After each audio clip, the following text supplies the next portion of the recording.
Bapak dan Ibu hadirin jamaah Isya dan Tarawih yang dimuliakan Allah Subhanahu wa taala. Topik kita pada malam ini adalah tentang bagaimana keseimbangan di dalam Islam. Bagaimana Islam memandang keseimbangan itu. Landasan ayat yang kita pakai adalah dalam surat Ar-Rahman ayat ke-7 sampai ayat ke-9 yang tadi saya bacakan. Redaksi ayat ini sangat menarik Bapak Ibu sekalian, karena ketika Allah Subhanahu wa taala menyuruh kita untuk berlaku seimbang, ketika Allah Subhanahu wa taala menyuruh kita untuk berlaku adil dan seimbang, ternyata terlebih dahulu Allah Subhanahu wa taala telah membuat keseimbangan itu. Artinya sebelum Allah memberikan perintah, terlebih dahulu Allah telah melakukannya. Ini redaksi yang tidak banyak dalam Al-Quran, Bapak Ibu sekalian.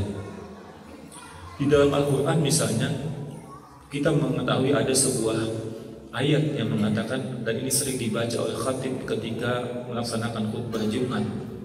Innallaha wa malaikatahu yusholluna 'alan nabi. Sesungguhnya Allah dan para malaikatnya telah bersalawat kepada Nabi. Ya ayyuhalladzina amanu shallu 'alaihi wa sallimu taslima. Wahai orang beriman, berselawatlah kalian atas Nabi. Artinya Allah telah memberikan contoh terlebih dahulu, Allah telah melakukan terlebih dahulu, baru kemudian Allah memerintahkan kaum muslimin untuk mengucap salawat kepada Nabi. Redaksi yang mirip terdapat dalam surat Ar-Rahman ketika Allah SWT meminta kita untuk berlaku adil, ketika Allah SWT meminta kita untuk melakukan sesuatu secara seimbang. A'udzu billahi minasyaitonir rajim. Was-samaa'a rafa'aha wa wada'al mizan. Dan demi langit, dan langit yang telah Allah tinggikan, wa rafa'aha wa wada'al mizan, dan tegakkanlah timbangan itu dengan seimbang, dengan adil. Wa aqimul wazn, dan tegakkanlah keseimbangan itu. Wa aqimul wazna bil qisti wa la tukhsirul mizan. Tegakkan timbangan itu dengan adil dan jangan kamu rusak keseimbangan itu. Hadirin hamba Allah yang berbahagia, kalau kita mengkaji makna seimbang, seimbang itu bisa bermakna dalam banyak perspektif, dalam banyak sisi. Hadirin hamba Allah yang berbahagia, yang pertama, seimbang itu bisa bermakna posisi. Posisi yang tidak terlalu menjorok ke tepi, posisi yang tidak menjorok ke pinggir, tapi posisi yang berada di tengah-tengah, berada dalam kondisi yang dalam Islam dikatakan moderat, ummatan wasaton, posisi yang tidak terlalu. Makanya Islam tidak memberi tempat bagi paham-paham yang ekstrim. Apa paham ekstrim itu? Paham yang keterlaluan dalam satu hal, paham yang terlalu berkelebihan dalam satu hal. Dalam Kamus Besar Bahasa Indonesia, pengertian ekstrim itu artinya di tepi, artinya tajam, artinya fanatik, buta secara berlebihan. Dalam Islam tidak dikenal yang seperti ini. Faham yang dalam benak dia hanya ada dua warna dalam dunia ini, yaitu halal dan haram. Tidak ada yang lain. Hanya ada dua kata, benar dan salah. Padahal kadang-kadang ada hal-hal yang mubah, ada hal-hal yang sunnah, ada hal-hal yang dalam banyak hal dia bukan 100% salah, tapi ada kaidah-kaidah tertentu yang membolehkan kita melakukan itu, dan seterusnya. Dan sebaliknya, Islam juga tidak memberi tempat bagi paham yang permisif, yang membolehkan segala hal atas nama Bhinneka Tunggal Ika. Maka kemudian kita ikuti semua agama, kita ikuti peribadatannya, kita ucapkan selamat hari raya kepada semua agama. Islam tidak memberikan tempat untuk itu. Ayatnya jelas, lakum dinukum waliyadin, kata Allah. Bagimu agamamu dan bagi aku agamaku. Jadi kita tidak memberi tempat pada yang terlalu ekstrim dalam beribadah. Rasulullah pernah menegur seorang sahabat wanita waktu itu, yang dia itu mengulurkan tali dari tiang masjid ke tiang yang lain, Sehingga ketika Rasulullah masuk, kata Rasulullah, ini tali apa? Ini tali untuk si fulanah, untuk dia berdiri ketika dia sholat terlalu capek, dia tidak kuat lagi berdiri, dia berpegangan pada tali ini. Kata Rasulullah, lepaskan tali ini. Sesungguhnya Allah Subhanahu wa taala tidak akan bosan, tidak akan pernah habis pahala Allah untuk memberikan pahala kepada kalian. Yang aku khawatirkan kalian yang bosan beribadah kepada Allah Subhanahu wa taala. Jangan berlebihan. Kita umat wasatan, kita umat yang pertengahan. Ini yang pertama. Jadi seimbang bermakna pertengahan. Yang kedua, seimbang dalam konteks berarti porsinya seimbang. Porsinya seimbang. Tidak mengeliminir porsi yang lain. Tidak kemudian kita abaikan porsi yang lain.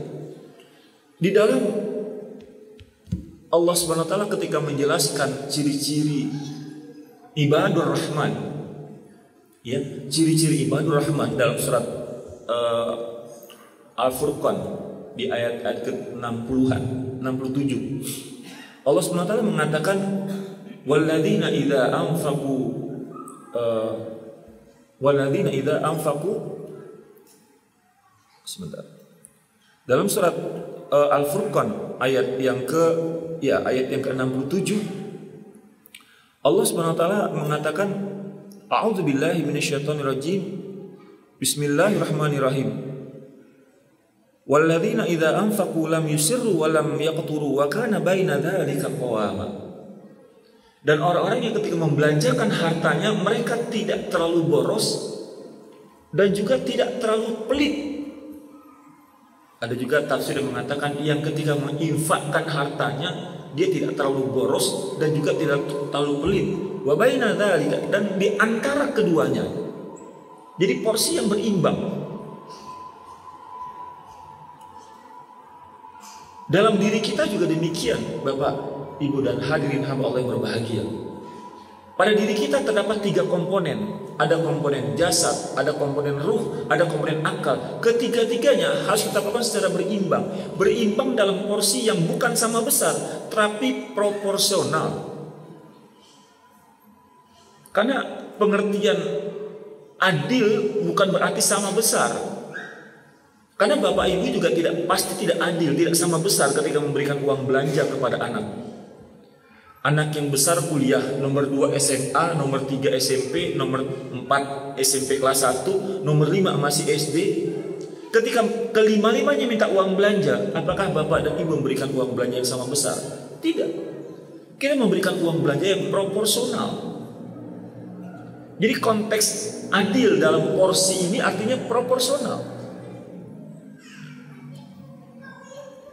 Ketika dalam diri kita ada jasad kita, maka bagaimana kemudian kita bisa adil dalam jasad kita, memberikan porsi yang seimbang. Allah mengatakan wa kulu washrabu wa la tusrifu, kata Allah dalam surat Al-A'raf. Dan makanlah dan minumlah kalian dan jangan berlebih-lebihan. Itu kaidahnya.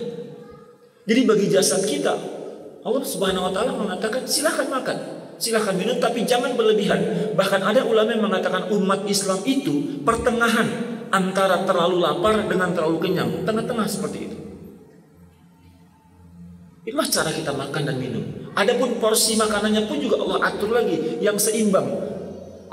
Ya ayuhan nasu kulu mimma fil ardi halalan thayyiba, kata Allah.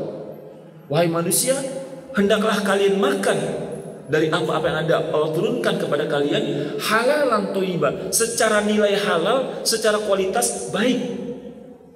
Thayyiban ini sangat bervariasi masing-masing negara dan tergantung dari ilmu pengetahuan kita, Bapak Ibu sekalian. Ilmu kedokteran sekarang mengatakan yang namanya thayyiban itu 4 sehat 5 sempurna. Kita nggak tahu di masa yang akan datang mungkin ada ilmu yang baru tentang bagaimana porsi makanan itu, mana tahu 6 sehat 7 sempurna dan lain sebagainya, kita nggak tahu.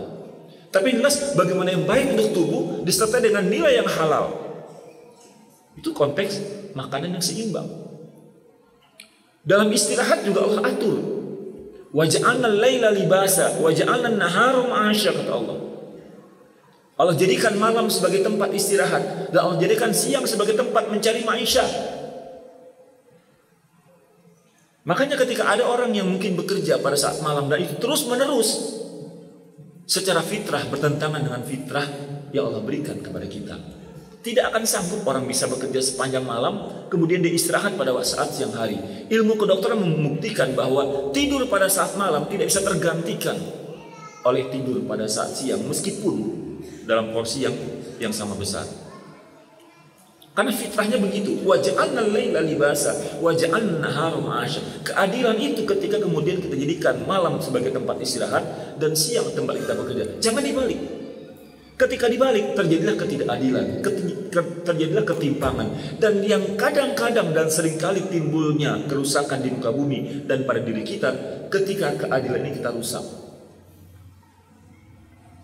Dunia medis mengatakan penyebab utama 60-80% penyakit itu adalah dari makanan dan dari minuman atau dari beban pikiran.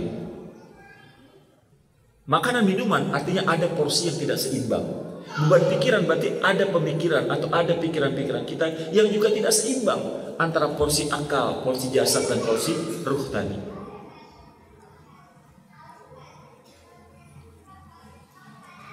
Hadirin hamba Allah yang berbahagia, dalam kaitan seimbang ini jangan sampai kemudian porsi yang satu mengeliminir porsi yang lain.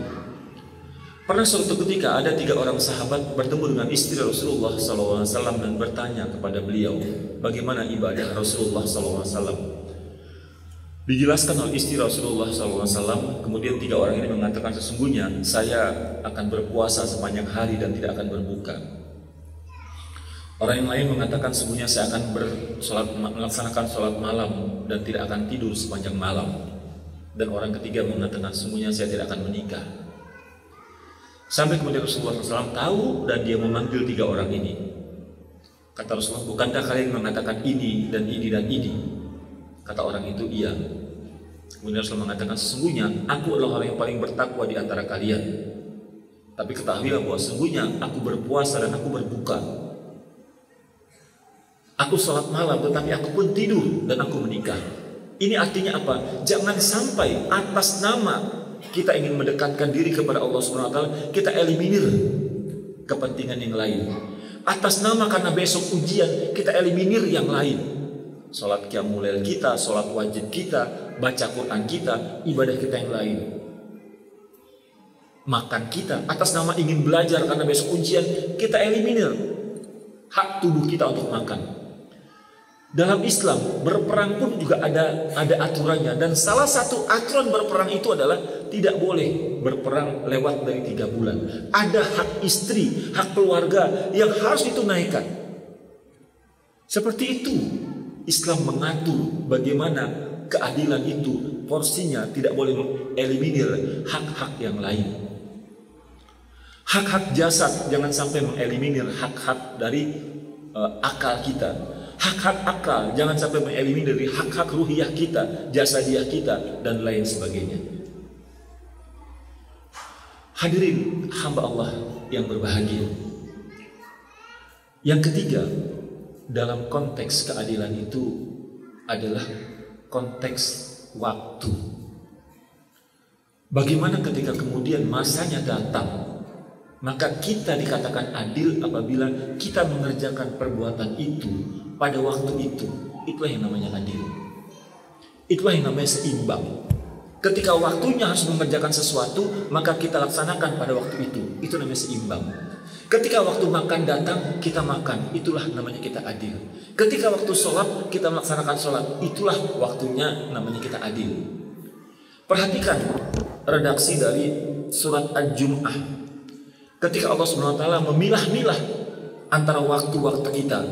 Ketika Allah mengatakan a'udzubillahi minasyaitonirrajim. Ya ayyuhalladzina amanu idza nudiya lis-sholati min yaumil jum'ah fas'au ila dzikrillah wa dzarul bai', kata Allah. Wahai orang-orang beriman, apabila telah datang panggilan sholat Jumat, maka tinggalkan, bersegeralah kamu kepada zikrullah wa dzarul bai', dan tinggalkan jual beli. Ini namanya adil. Meskipun mencari maisha bukan tidak penting, tapi ketika ada panggilan sholat Jumat, yang lebih penting dan yang lebih adil itu adalah kita mendahulukan melaksanakan sholat Jumat. Tapi perhatikan lanjutan ayat di ayat ke-10. Apa kata Allah Subhanahu wa taala? Lanjutan dari ayat setelah ini, tadi ayat ke-9. Allah katakan, a'udzubillahi minasyaitonir rajim. Fa idza qudiyatis sholatu fantashiru fil ardi wabtagu min fadlillahi wadhkurullaha katsiran la'allakum tuflihun, kata Allah. Apabila telah selesai melaksanakan sholat Jumat, jangan tunggu asar, tapi bertebaranlah kamu di muka bumi, cari karunia Allah Subhanahu wa taala. Ini masa yang lain lagi. Jadi jangan sampai kemudian atas nama ingin mendekatkan diri kepada Allah Subhanahu wa taala menjadi alasan bagi seorang suami tidak mau mencari maisha, tidak mau mencari nafkah. Kenapa? Ingin mendekatkan diri kepada Allah Subhanahu wa taala. Tidak. Dengan alasan panggilan sholat, dengan alasan ingin berdoa, dengan alasan kemudian Ramadan, kemudian kita abaikan pekerjaan-pekerjaan yang lain. Padahal itu ada tuntutan dari pekerjaan kita. Tidak demikian halnya. Jadi pengertian adil yang ketiga, bagaimana kita bisa melaksanakan sesuatu, bisa menunaikan hak sesuatu itu ketika panggilan itu datang. Ada kalanya memang porsinya lebih besar dari yang lain, Bapak Ibu sekalian. Ketika misalnya kita ada ujian, misalnya katakanlah ujian kenaikan jabatan misalnya, atau yang kuliah ada ujian akhir, atau yang kuliah sedang ada ujian kenaikan ujian tugas akhir, defense tugas akhirnya. Kemudian dia belajar agak lebih porsinya. Itu suatu hal yang wajar. Kenapa? Dia akan menghadapi ujian. Atau seorang atlet misalnya, dia akan menghadapi pertandingan PON, Pekan Olahraga Nasional. Dia akan menghadapi pertandingan. Kemudian dia melebihkan porsi fisiknya daripada yang lain. Itu pun juga dalam kondisi yang wajar. Selama hak-hak yang lain tetap dia tunaikan, tapi dia lebihkan porsi yang lain. Dalam konteks ini, dalam konteks Ramadan ini, ada bulan Ramadan yang datang kepada kita. Maka keseimbangan yang harus kita lakukan adalah bagaimana melebihkan porsi ibadah lebih dari yang lain, tanpa mengurangi hak-hak yang lain. Ketika Ramadan pertama kali diwajibkan, para sahabat menyangka bahwa di malam-malam bulan Ramadan tidak boleh berhubungan suami istri. Akhirnya para sahabat menjalankan ibadah Ramadan sangat berat sekali. Karena mereka harus menahan lapar dan dahaga, dan juga menahan berhubungan, mohon maaf, suami istri selama sebulan penuh. Sampai kemudian turunlah surat Al-Baqarah 187 yang membolehkan berhubungan suami istri bagi laki-laki dan wanita yang telah menikah. Artinya dalam kita melebihkan ibadah kita di bulan Ramadan ini, tetap saja hak-hak yang lain tetap kita tunaikan, tapi porsi ibadah lebih kita lebihkan. Mumpung saatnya Ramadan, maka bagaimana kita isi siang kita dengan berpuasa, dengan memanfaatkan waktu-waktu yang sebelumnya mungkin terbuang sia-sia, kita manfaatkan dengan tilawah, dengan membaca Quran, dengan sholat duha, dengan zikir, dan kita hidupkan malam-malam kita. Kita kurangi waktu tidur kita dengan menghidupkan malam. Karena salah satu kesempurnaan Ramadan, Bapak Ibu sekalian, adalah bagaimana kita hidupkan malam. Perhatikan redaksi ayatnya, wa atimmus syiyama ilal lail, dan berpuasalah kalian sampai malam, dan sempurnakanlah puasa kalian sampai malam. Artinya bukan kita disuruh berbuka puasa jam 9 malam, Bapak Ibu sekalian. Bukan kita disuruh berpuasa sampai jam 10 malam, bukan. Maksudnya adalah sempurnakan ibadah puasa kalian dengan menghidupkan malam.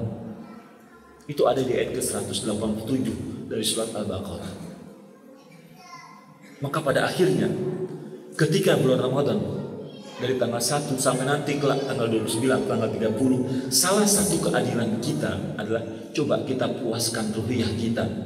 Coba kita puaskan hati kita, qalb kita. Kita puaskan dia dengan beribadah kepada Allah Subhanahu wa taala, tapi tetap dengan tidak mengeliminir, dengan tidak kita abaikan hak-hak yang lain, tapi jelas porsi ibadah, porsi kita mendekatkan diri kepada Allah Subhanahu wa taala jauh lebih besar. Kita hidupkan siang kita dengan berpuasa dan dengan beribadah, dan kita hidupkan malam kita dengan qiyam. Sehingga kita berharap dua dari hadis Rasulullah SAW bisa kita dapatkan sekaligus, yaitu man shoma ramadanan imanan wa ihtisaban ghufira lahu ma taqaddama min dhanbi. dan man qama ramadanan imanan wa ihtisaban ghufirahu ma taqaddama min dambi. Jangan abaikan fisik kita dengan tidak berbuka dan sahur dengan makanan-makanan yang bergizi, dengan makanan-makanan yang menunjang kesehatan kita. Jangan abaikan hak-hak akal kita dengan tidak membaca buku-buku, dengan menambah pengetahuan kita, terutama pengetahuan kita tentang Ramadan dan tentang hal-hal yang lain. Jangan abaikan akal kita, hak-hak akal kita menghadiri majlis-majlis ilmu di bulan Ramadan ini. Dan tetap porsi terbesar adalah karena ini adalah bulan yang Allah khususkan untuk kita beribadah kepada Allah Subhanahu wa taala, porsi ibadah dan kita mendekatkan diri kepada Allah Subhanahu wa taala jauh lebih besar. Itulah salah satu bentuk keadilan yang harus kita lakukan. Adil ketika situasinya datang, ketika saatnya datang, kita lakukan perbuatan dan amal yang tepat. Hadirin hamba Allah yang berbahagia, mudah-mudahan kita bisa menjadi orang yang bisa berlaku adil pada diri kita sendiri. Karena Allah telah menetapkan alam dengan seimbang, dan umumnya kerusakan-kerusakan yang terjadi di alam semesta dan pada diri kita karena ketidakseimbangan yang kita lakukan pada diri kita.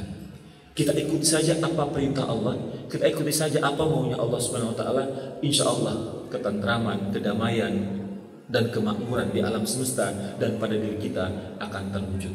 Mudah-mudahan kita bisa menjadikan diri kita, menjalankan keadilan pada diri kita, sehingga keadilan pada masyarakat kita, pada bangsa dan negara kita bisa terwujud, sehingga baldatun thayyibatun wa rabbun ghafur akan terwujud melalui pribadi-pribadi yang seimbang, pribadi-pribadi yang taat, pribadi-pribadi yang menetapkan keadilan dalam diri mereka, menunaikan semua hak atas diri mereka, hak atas roh mereka, hak atas teman, atas famili, atas lingkungan mereka, dan hak atas semua orang.